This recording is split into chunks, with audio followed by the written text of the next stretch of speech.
In the end, we are talking about human experience. Mostly daily human experience.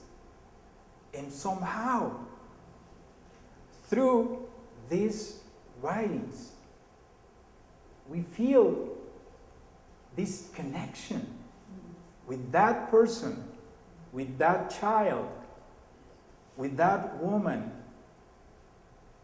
Although we need to use our imagination, of course. But we can feel that connection with that life at that time, thousands of years ago. And this sense comes from history, from memory, from the traces we have from humans that have lived before us. And now, somehow, we can have this connection with them. That's what we are looking for in these examples of imagined Óstraca. Because the poem, the physicality of the poem can connect us through memory to those beautiful and terrible times in Spain. And in the end, at least for us, we can have that access to the past through artifacts.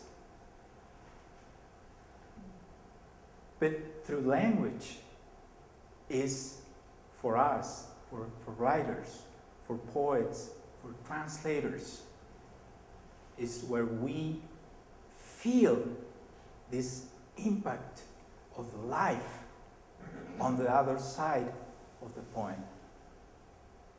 In the end, and this was Elias Canetti, who said,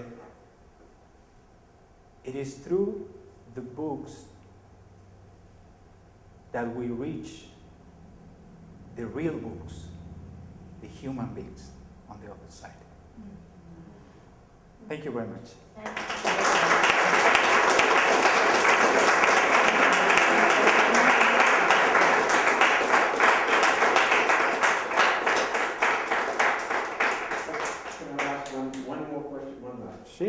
Sure. It's very ironic that there aren't women that did this when there's such female emotional content in the work. That's a very strange phenomenon. Well, because the beauty of it is it's the emotional content. It's not a historical text. These are words coming from the heart and from relationships. And exactly. That's very odd for men to do that so much today, for instance. Except for Leonard Cohen. The pattern is not to represent women. Women were there. Women were important in those societies. They were not represented. They did not get the chance to represent themselves. That's different. So we don't know. But the fact that we don't know, that we don't have traces, doesn't mean that they were not there. I'm sorry.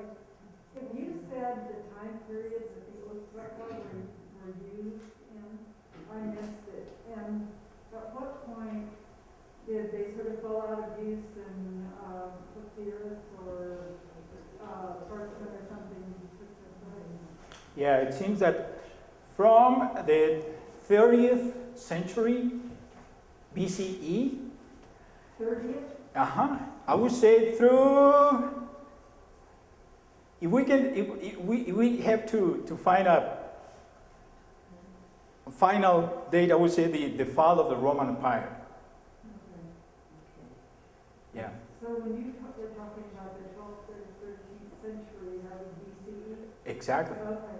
Yes, exactly. Yes. Could you say something about why you decided to take the original Hebrew or Judeo-Arabic poem and translate it into Spanish? Yes.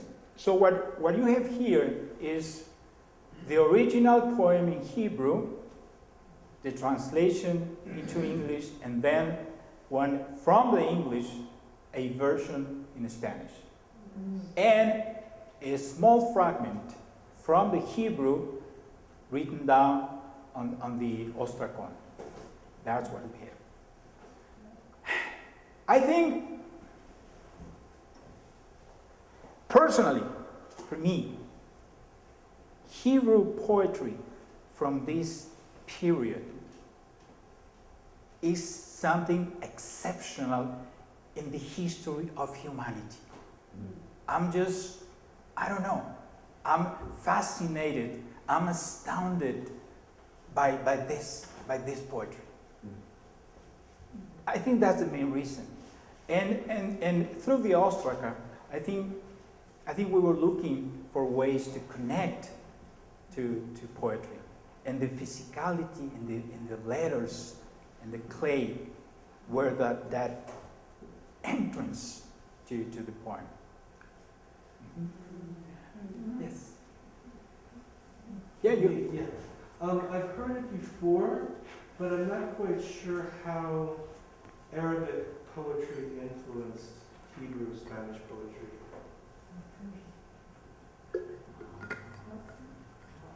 In many ways. We can say this. Secular Hebrew poetry wouldn't exist without the influence of Arabic poetry. The tradition of religious poetry is very important and very old in Hebrew. But the tradition of secular poetry begins in Spain, thanks to the influence of Arabic poetry. Yeah, very important. Very important. Yeah. Because I noticed you didn't say this was Hebrew or done by Jews. Is it all Latin? I mean, what you have up there, those fragments, are they real or are they? Yes, what we have here in the PowerPoint presentation, those are real. Are they Jewish done? Or you No, from several areas. This is, for example, this one is Coptic from Egypt. So there are several, some of them Aramaic, Hebrew. Yeah, I try to combine several languages. I just wanted to tell you, first of all, wonderful information, the beauty of the pieces, your exposition, beautiful. I want to comment that when I was in Istanbul, in the Archaeological Museum, I was very impressed to see a piece. It was said that it was the first love poem of humanity, and it was a poem written by a woman to his fiancé, who was the king of Ur.